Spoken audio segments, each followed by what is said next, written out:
On Wednesday, March 5th, 2026, two things happened simultaneously in two different locations on the east coast of the United States that together produced the most consequential signal about the true state of the Iran war that the Pentagon has publicly transmitted since Operation Epic Fury began 6 days earlier. In the Suez Canal, official U.S. Navy photographs showed the USS Gerald R. and the guided missile destroyer USS Bainbridge transiting south, moving the world's most advanced carrier into the Red Sea and toward the most dangerous operational theater in the region. And in a hearing room on Capitol Hill, Vice Chief of Naval Operations, Admiral Jim Kilby, sat before the Senate Armed Services Committee's Subcommittee on Readiness and told lawmakers the sentence that every naval analyst, every defense reporter, and every enlisted sailor's family member on the east coast of Virginia needed to hear to understand what the Ford's Red Sea transit actually meant for the people aboard it. That extension will ultimately be about an 11-month deployment, so there will be an impact on her return and the schedule for her maintenance availability. So she's ready to go again, confirmed by Breaking Defense on March 5th, 2026. 11 months. The Ford had departed Naval Station Norfolk on June 24th, 2025, confirmed by Military Times. It had operated in European waters, been retasked to the Caribbean for Operation Southern Spear and Absolute. Resolve transited back across the Atlantic to the Mediterranean, docked in Haifa, and was now transiting the Suez Canal into the Red Sea on day 257 of a deployment that was originally scheduled to last 7 months. The standard carrier deployment under the Navy's optimized fleet response plan is 7 months. The Ford was going to be at sea for 11.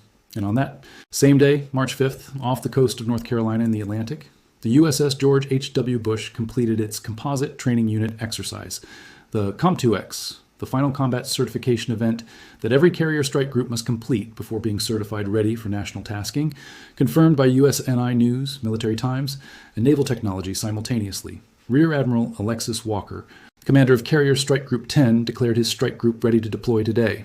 The Bush was ready. The Ford was breaking records. And the Navy had just publicly confirmed that both things were happening at the same moment because one was the direct consequence of the other. Start from the precise, confirmed picture of what the Ford's 11-month deployment actually represents in terms of the human cost that Admiral Kilby was acknowledging to the Senate Armed Services Committee. Because the strategic picture of 3 carriers in a theater of war is incomprehensible without understanding the individual cost that each deployment day beyond the standard 7-month rotation imposes on the 2,600 sailors and 4,500 total personnel aboard the Ford. The Wall Street Journal published the most detailed human account of the Ford's extended deployment in late February 2026, cited by 1945 on March 11th, with the most revealing details available in the public record. The Journal reported that some sailors were considering leaving the Navy because of the length of the deployment, including the mother of a toddler who said she had not seen her child in almost a year. The Journal documented ongoing plumbing issues on the Ford, with the carrier averaging approximately 1 sewage maintenance issue per day. The Navy's own press release, cited by the Wavy news outlet on March 9th, confirmed that as of the end of February, the Ford's vacuum collection, holding and transfer system had processed more than 6 million toilet flushes, while adding that this had no impact on operational readiness. Senator Mark Warner told reporters on February 26, 2026, that he was concerned about the sailors who are home-ported in Norfolk and that if we are going to put American troops in harm's way, the president needs to explain what his goal is, what his motivation is, and why this is in America's best interest. Confirmed by the Daily Press on March 9th. Retired Rear Admiral Mark Montgomery told the Wall Street Journal that carrier deployments during peacetime are typically 6 months long, with planners, allowing for a few months of potential overrun if needed, but that the Ford's sailors had been away from home for 8 months already when the Journal published, setting up a possible deployment of 11 months that would break the record for a continuous deployment by a U.S. Navy ship, confirmed by 1945 on February 27, 2026. The record the Ford was approaching belonged to the USS Midway, deployed in April 1972 for Operation Linebacker during the Vietnam War, and returned in March 1973, a 332-day deployment, confirmed by Military Times, citing the Naval History and Heritage Command. The Ford was heading into the Red Sea on day 257, on track for a deployment that could reach 300 days or more if it remained on station into late April or May, confirmed by USNI News as the threshold that would surpass the post-Vietnam record. Leave a comment right now. The USS Harry S. Truman, the carrier that the Ford replaced in the Mediterranean in late 2025, lost several jet fighters in April and May 2025, near the end of an 8-month deployment while countering Houthi rebel attacks in the Red Sea. A Navy investigation blamed the high operational tempo of the mission, confirmed by 1945 on February 27, 2026, citing the Wall Street Journal. The Rand Corporation's analysis, also cited by 1945, established the structural consequence of extended high-intensity deployments with the most precise formulation available. Similar solutions with similar problems arise for nearly all elements of readiness, creating a spiral that becomes increasingly difficult to reverse. The impacts can rapidly cascade into persistent problems for force development, threatening the Navy's ability to meet projected wartime surge needs. The Ford lost jet fighters to accidents in the Caribbean. The Truman lost jet fighters to accidents in the Red Sea at high operational tempo. And the Ford is now operating in the Red Sea at what is, by any historical measure, the highest operational tempo in post-Vietnam naval history, approaching 300 days at sea, with the sewage system averaging 1 maintenance failure per day, with sailors who have not seen their children in close to a year, and with the entire strike group overdue for the post-deployment. Maintenance availability that Vice Chief Kilby publicly acknowledged will now be delayed and compressed. Do you believe that the 11-month deployment of the Ford represents a sustainable operational tempo for a Navy that needs that same carrier fully maintained and ready to deploy again within months if the Pacific Theater requires surge capacity? Or does the Rand Corporation's confirmed spiral of cascading readiness? Problems mean that every additional day the Ford spends in the Red Sea is a day subtracted from the readiness the next crisis will require? Leave your answer now. Because the deployment math of the Bush's rush to replace the Ford is the strategic picture that every adversary Navy in the world is analyzing at this moment. Here is the precise confirmed picture of what the USS George H.W. Bush is, what it carries, and why its combat certification on March 5th was the most important single naval announcement of the second week of Operation Epic Fury, built from named sources with confirmed data. The USS George H.W. Bush, hull classification CVN-77, is a Nimitz-class nuclear-powered aircraft carrier, the 10th and final ship of that class, commissioned in January 2009, and named for the 41st president who served as a naval aviator in World War II, confirmed by Military Times. Like the Abraham Lincoln operating in the Arabian Sea, the Bush is a Nimitz-class supercarrier, meaning both ships share the same propulsion architecture, the same basic flight deck configuration, and the same general combat capability profile, though the Ford class represents the next generation with more advanced catapult and arresting systems. The Bush's assigned air wing is Carrier Air Wing 7, which participated in the COMPTUEX training exercise and comprises 9 squadrons totaling approximately 2,400 sailors and aviators, confirmed by USNI News on March 6, 2026. During the 28-day COMPTUEX exercise completed March 5th, Carrier Air Wing 7 flew 1,586 sorties and logged 693 arrested landings during the day and 682 at night. Confirmed by USNI News, citing the official U.S. Fleet Forces news release. That number, 1,586 sorties in 28 days of training, averages approximately 57 training sorties per day, against the Ford's surge capability of 270 combat sorties per day in maximum pressure conditions, confirmed by the Ford's own technical specifications. The Bush's commanding officer, Captain Robert Babo, issued the statement that confirmed the human dimension of the crew's awareness. We know our fellow service members are operating in harm's way right now, confirmed by USNI News on March 6th. The ship's crew, the sailors of Carrier Strike Group 10, had been watching the war they were training for begin without them while they completed their final certification. Exercise off North Carolina, they were ready on March 5th, and Fox News confirmed on March 8th that the Bush was expected to deploy soon and head to the eastern Mediterranean, where the Ford had been recently stationed before it transited the Suez Canal into the Red Sea, confirmed by the Jerusalem Post's analysis published March 8th, 2026. The strategic logic of exactly where the Bush deploys and what role it fills is the most important confirmed operational question of the third week of the war, and the confirmed deployment architecture of 2 carriers currently in theater tells you precisely what gap the Bush is designed to fill. The USS Abraham Lincoln is operating in the Arabian Sea, positioned east of the Strait of Hormuz to maintain pressure on Iran from the southeast, and to demonstrate that the carrier can operate even after Iranian cruise missiles targeted it off Chabahar on March 2nd, confirmed by CENTCOM. General Dan Kane confirmed at the Pentagon on March 5th that the Lincoln Strike Group has pressured Iran from the southeast and attrited the regime's naval capabilities, while the Ford has continued to launch bombers and project combat power in the Gulf, confirmed by the Jerusalem Post.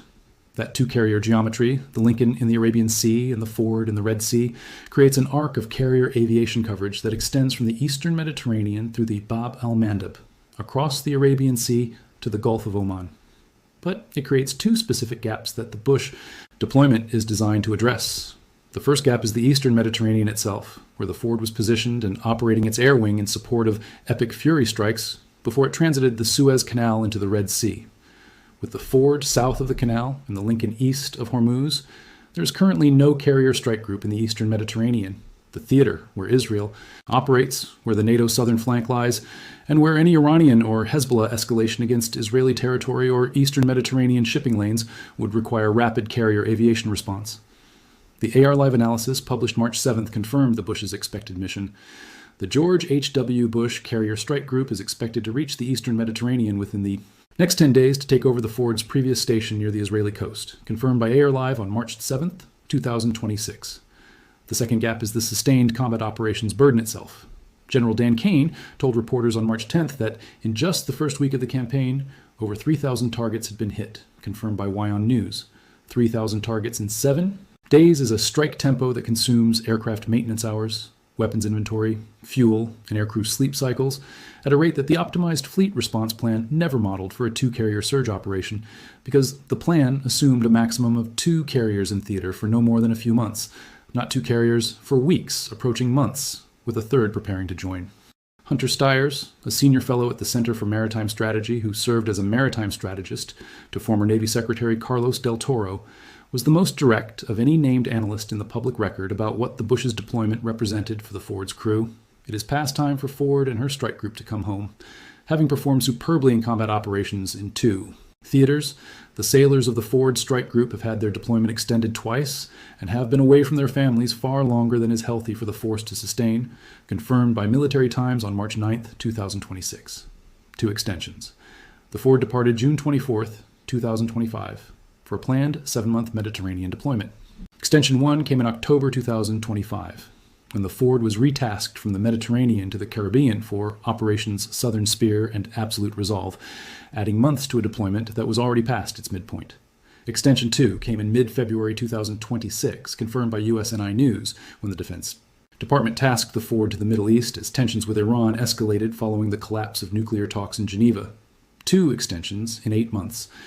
And now the Ford is in the Red Sea, approaching the anniversary of a deployment that was supposed to be half that length, with Vice Chief Kilby confirming to the Senate Armed Services Committee that the maintenance availability the Ford needs when it finally returns will need to be compressed and adjusted to the Navy's shipyard schedule because the overdue maintenance cannot wait. Leave a comment right now. The Wall Street Journal reported in late February 2026 that the spin-up orders for the Bush were given weeks before the war started, confirmed by Global Defense Corp on March 7th, weeks before. While nuclear talks were still ongoing in Geneva, while diplomatic options were still theoretically available, the Pentagon had already ordered the Bush to prepare for deployment. The COMPTUEX exercise completed March 5th was not a routine certification event that happened to coincide with the war's second week. It was the final step in a deployment pipeline that the Pentagon had initiated before the first Tomahawk was fired, based on the assessment that the Ford's deployment was already unsustainable at 11 months, and that the war scenario being planned for Operation Epic Fury would require a third carrier in the region within 2 to 3 weeks of the war's start. The Wall Street Journal documented the physical transit time reality. Military analysts project it will take roughly 2 to 3 weeks for the Bush to cross the Atlantic and reach the Mediterranean or Red Sea, meaning it will likely arrive just as the war enters its critical 4th week, confirmed by Global Defense Corp on March 7th, the 4th week. The Ford is currently in the Red Sea. The Lincoln is in the Arabian Sea. The Bush is crossing the Atlantic, and Iran is mining the Strait of Hormuz. The Houthis have their hands on the trigger in Yemen, and the mine-clearing operation that needs to happen before the Strait of Hormuz reopens requires naval assets in the Persian Gulf simultaneously with the carrier coverage required in the Red Sea, the Arabian Sea, and the Eastern Mediterranean. 4 theaters, requiring simultaneous carrier presence with a fleet that has, at most, 3 carriers available for regional deployment at this moment. That is the confirmed arithmetic of the panic. Do you believe the 3-carrier surge to the Middle East, a concentration of American naval firepower described by multiple analysts as unprecedented in modern history, can be sustained logistically and operationally for the weeks or months required to resolve the Strait of Hormuz mining crisis, the Houthi threat in the Red Sea, and the continued strike campaign against Iran's residual military infrastructure?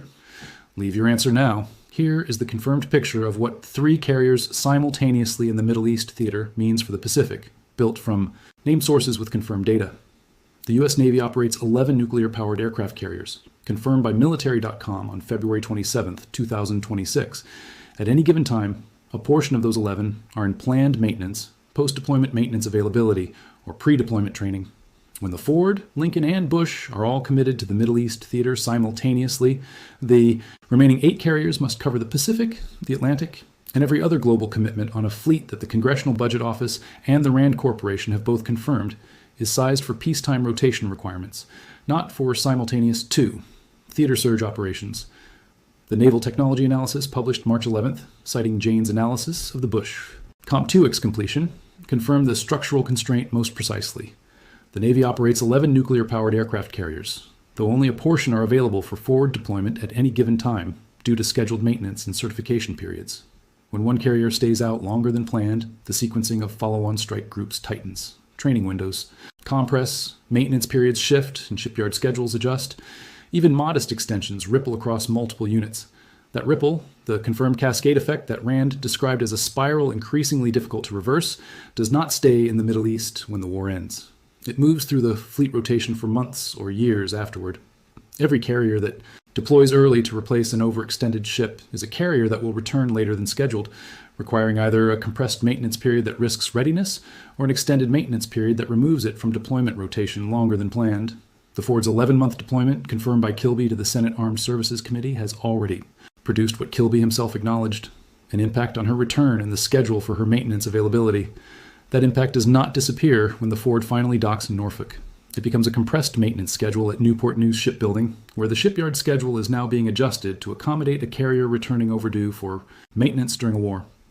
The 1945 analysis, published February 27th, established the cascading consequence most precisely. Extended deployments disrupt planned maintenance periods, affecting the readiness of the entire fleet, not just the deployed ship. In the case of the Ford's carrier strike group, all of the ships will suffer from the lack of maintenance downtime. One issue is that during extended deployments, additional wear and tear on systems and equipment can lengthen the maintenance period when the deployment ends. The impacts can rapidly cascade into persistent problems for force development, threatening the Navy's ability to meet projected wartime surge needs. The human dimension of the Bush's deployment is the one variable in this analysis that no strategic calculation can fully price, and it deserves the precise, confirmed account that the official Navy statements provide. Captain Robert Bibo's statement on March 5th that the Bush's crew knew their fellow service members were operating in harm's way was not generic military language. It was the confirmed acknowledgement that the crews of Carrier Air Wing 7 who flew 1,586 training sorties in 28 days knew exactly what those sorties were preparing them for, because the Ford was already in the Red Sea and the Lincoln was already in the Arabian Sea, and Carrier Strike Group 10 was completing the final certification that would put them in the same theater within weeks. The Bush's Carrier Air Wing 7 commanding officer, whose name the COMPTUEX news release confirmed as Fentress, stated in the official press release, Carrier Air Wing 7 stands ready today to deploy if called upon. We have demonstrated through each of the training evolutions that not only are we trained mentally to overcome any issue, but that we also have the stamina physically, and that our machines are ready, confirmed by Naval Technology on March 11, 2026. Machines ready, stamina confirmed. Carrier Air Wing 7 flying 2,400 sailors and aviators aboard a Nimitz-class carrier toward a theater where the Ford's crew has been at sea for 257 days and counting, where one drone already killed 6 Americans in Kuwait, where 4 Iranian cruise missiles targeted the Lincoln off Chabahar, and where the Strait of Hormuz has been closed by mines that the Navy is still clearing while the Houthis wait with their hands on the trigger at the Bab al-Mandeb. The Bush is not heading into a deterrence operation. It is heading into an active war. And every sailor aboard it who heard Captain Bibo say, "We know our fellow service members are operating in harm's way right now," understood precisely what that sentence meant. Watch 3 confirmed and publicly trackable indicators in the next 10 days that will tell you whether the Bush's deployment is producing the strategic outcome the Pentagon is planning for, or whether the 3-carrier surge is creating a readiness gap in the Pacific that America's adversaries are already modeling. The first indicator is whether the Navy announces any change in the Ford's expected return date from the current estimate of May 2026. Admiral Kilby told the Senate Armed Services Committee that the Ford's extension would be about 11 months, with the carrier likely not returning until at least May, confirmed by the Daily Press on March 9th. If the Bush's arrival in the eastern Mediterranean allows the Ford to begin its return transit before May, that would mean the carrier rotation is working as designed, and the Ford's crew gets relief before breaking the Vietnam-era record. If the Ford's return date slips past May toward June or beyond because the Bush is needed to cover the Mediterranean rather than relieve the Ford in the Red Sea, every additional day past 332 days at sea breaks the record the Navy spent. 50 years not breaking and confirms the spiral that Rand described. The second indicator is whether INDOPACOM, U.S. Indo-Pacific Command, requests any carrier deployment from the Atlantic Fleet to cover Pacific commitments during the period when the Ford, Lincoln, and Bush are all committed to the Middle East theater. Any such request, publicly reported or leaked, would confirm that the three-carrier Middle East surge has created a Pacific coverage gap that the Navy's 11-carrier fleet cannot simultaneously fill. The third indicator is whether the Bush actually deploys to the eastern Mediterranean, as Fox News reported on March 8th, or whether it is redirected to the Red Sea to directly relieve the Ford, which would mean the mine-clearing and Houthi threats in the combined theater are consuming more carrier coverage than the eastern Mediterranean. Assignment alone would require. If the Bush ends up in the Red Sea rather than the eastern Mediterranean, the gap the Ford's departure creates in the Mediterranean will need to be filled by a fourth carrier or by a reduced U.S. presence that allies in Israel, Greece, and Turkey will notice. The USS Gerald R. Ford deployed from Naval Station Norfolk on June 24, 2025. It completed NATO exercises in the Atlantic. It was retasked to the Caribbean and participated in operations Southern Spear and Absolute Resolve. It transited back across the Atlantic. It docked in Haifa. It crossed the Suez Canal on March 5, 2026, day 257. Vice Chief of Naval Operations Admiral Jim Kilby told the Senate Armed Services Committee that same day that the Ford's deployment would ultimately be about 11 months, with an impact on her return and the schedule for her maintenance availability. The sailors aboard the Ford include a mother who has not seen her toddler in almost a year. The ship is averaging one sewage system maintenance failure per day. Carrier Air Wing 8 flew over 33,000 flight deck moves and 16,351 aircraft, fueling evolutions in the 2024 deployment alone. And on the same day, Admiral Kilby made those admissions to the Senate Armed Services Committee off the coast of North Carolina. Rear Admiral Alexis Walker declared Carrier Strike Group 10 ready to deploy today after Carrier Air Wing 7 flew 1,586 training sorties and logged 1,375 arrested landings in 28 days. The Bush is ready. The Ford needs to come home. The Abraham Lincoln is holding the line east of Hormuz. The Houthis have their hands on the trigger at the Bab al-Mandeb. Iran is mining the Strait of Hormuz. The eastern Mediterranean needs a carrier. The Red Sea needs a carrier. The Arabian Sea needs a carrier. And the U.S. Navy has 11 carriers total, a number determined by peacetime rotation requirements, now being allocated to a wartime surge that needs 4 simultaneous positions, covered with 3 available ships, and a fourth that will not arrive for 2 to 3 weeks. That is not a panic in the colloquial sense. It is a structural readiness equation, confirmed in live testimony before the Senate Armed Services Committee, that the Bush's deployment is racing to solve before the Ford's deployment breaks a record that has stood since the Vietnam War.